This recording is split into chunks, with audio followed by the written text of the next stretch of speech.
London at the time, and I got on the tube, and I realised once I was on the tube that PVC very much not a breathable fabric, right? And I'm there in my cardigan with my PVC nurse dress and my jeans on, absolutely sweltering. And by the time I got to the pub, I was sweating like a horse, absolutely drenched. And then I thought, oh God, I've got to take I can't wear the cardigan. But then I thought, well, if I don't wear the cardigan, then it does look a bit like I'm wearing a PVC nurse's dress. Anyway, so I went in wearing this cardigan and got into the pub and kind of went, ta-da, look, your nurse has arrived. And this guy looked at me like I just shot his dog. Like the misjudgment hit me, and I was like, oh no, this was, he just thinks it's weird. He thinks I'm weird. I'm a sweaty woman in a PVC dress. I'm just weird. So anyway, I was a little bit thrown by that, and I'm nervous anyway generally in life, and particularly on dates. So I decided what I'll do is I'll get incredibly drunk, because that will help. Right. So I threw back a couple of buckets, the big buckets of wine you get in pubs. Yeah. Threw back a couple of those, and then everything seemed to be going so much better. And I was like, actually, do you know what? I've turned this around. This is great. We're having a great time now. This is a really good laugh. And, I'm charming. I'm witty. This is brilliant. And then, sweating less? No. Still sweating. Oh, sweating so much. Sweating charmingly now. Glowing. Yeah. It is how I would have described it at that point. Time came for us to leave, and we got outside. And he said to me, oh, look, do you want me to take you home? And I was like, oh, my goodness, that's a bit forward. But obviously this date's gone very well. Yeah. And then we started walking towards the tube. And as the cold air hit me, I kind of realised, oh, hang on. I don't think this date has gone very well. And I don't think that he's found me charming. I think what's happened is I've just been talking about myself drunkenly for the last couple of hours.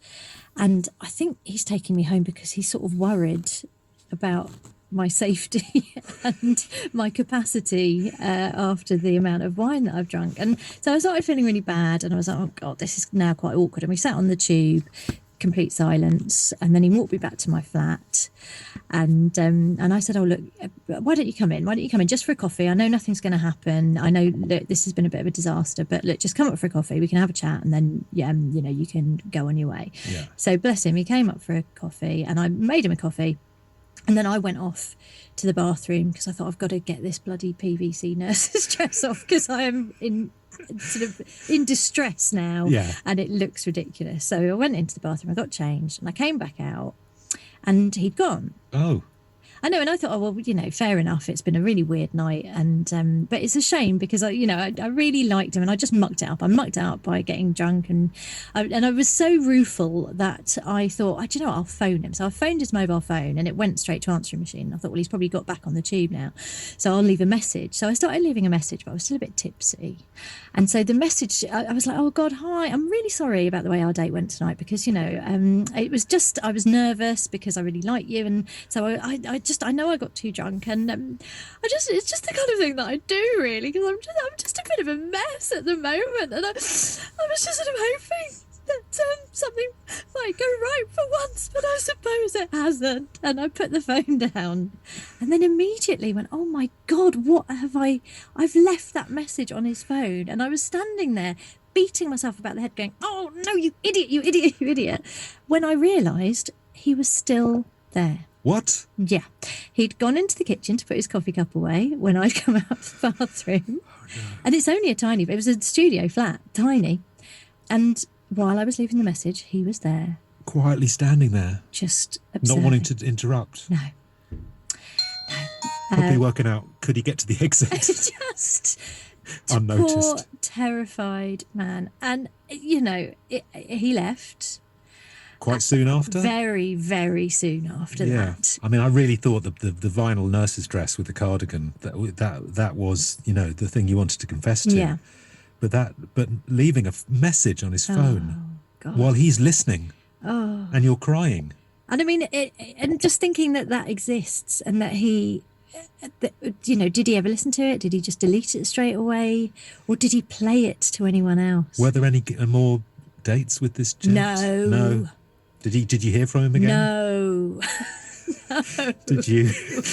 When he left, you didn't leave another message for him, did you? Oh, the temptation. In fact, you know what? I think I might have texted him. I think I probably did. Wow.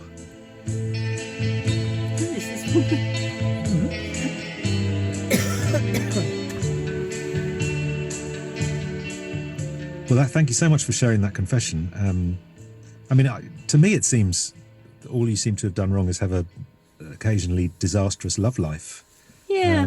I mean, who hasn't turned up to a date in inappropriate amounts of PVC? Well, I mean, we have all done it, Stephen. We have.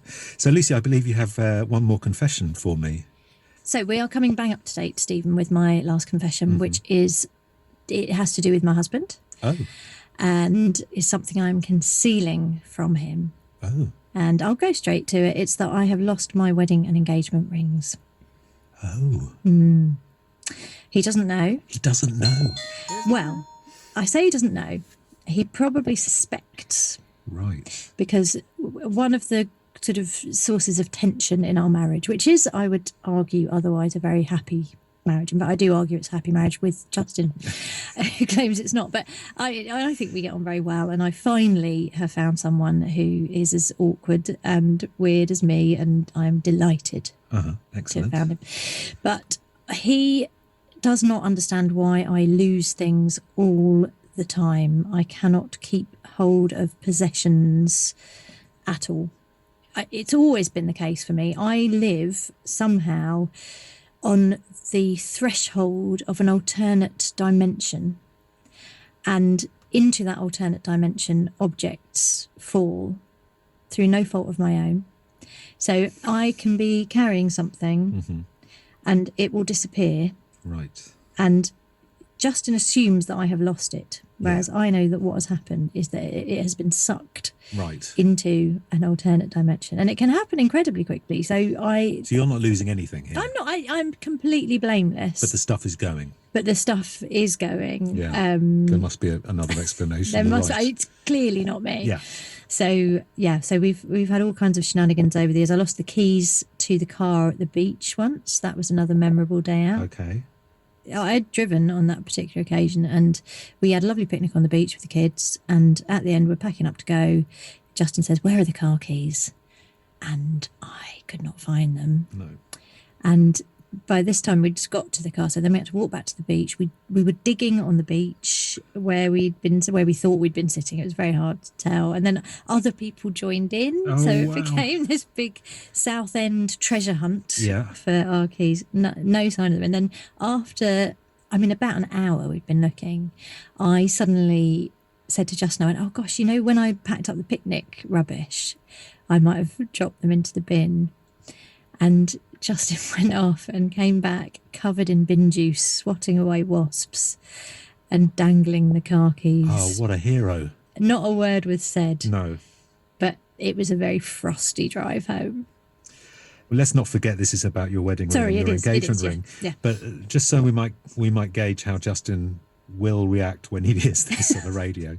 How does he feel about that day at the beach and the keys? Does he find it funny now? No. Okay. No. So you're in quite a lot of trouble. Oh, huge trouble. It's one of those things that is only going to get worse the longer we stay married. And lockdown was no picnic in that regard either, because even in a house where we couldn't leave, I still lost things. Just because I'm starting, the back of my knees are starting to sweat with anxiety. Oh, I know. Why did you take your rings off your? I don't want to sound like a spouse.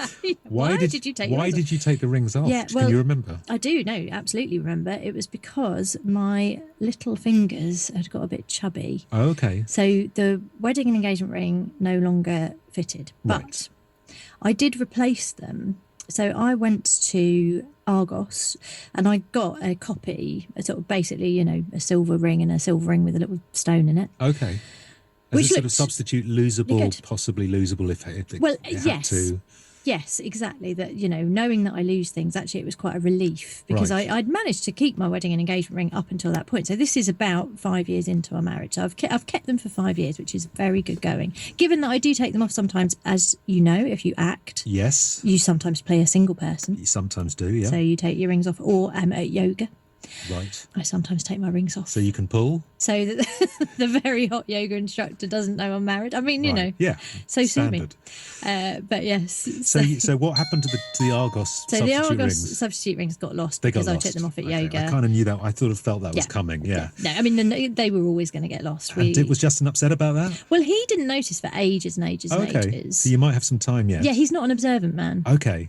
And we've been married long enough that we barely look at each other now. Okay.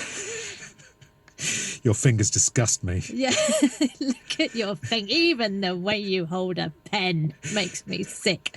How long have you been married?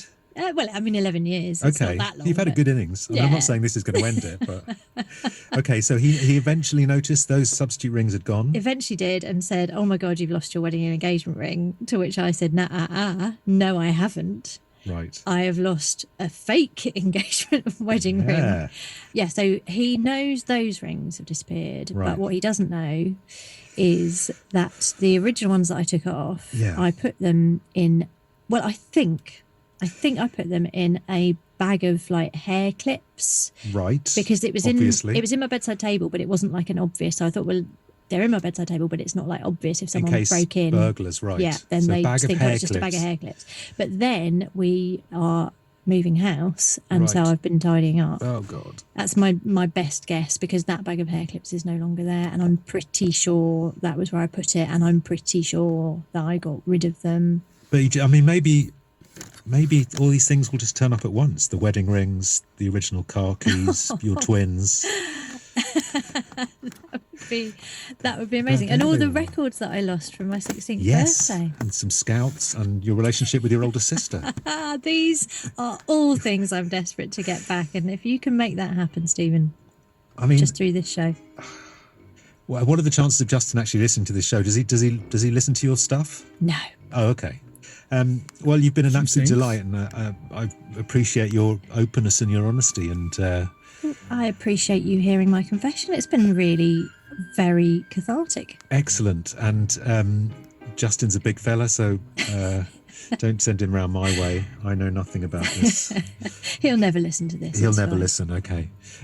Lucy Porter, thank you so much for visiting the confessional. Thank you. This was a 7 Digital production for BBC Radio 4 with some extra jokes by Nick Doody.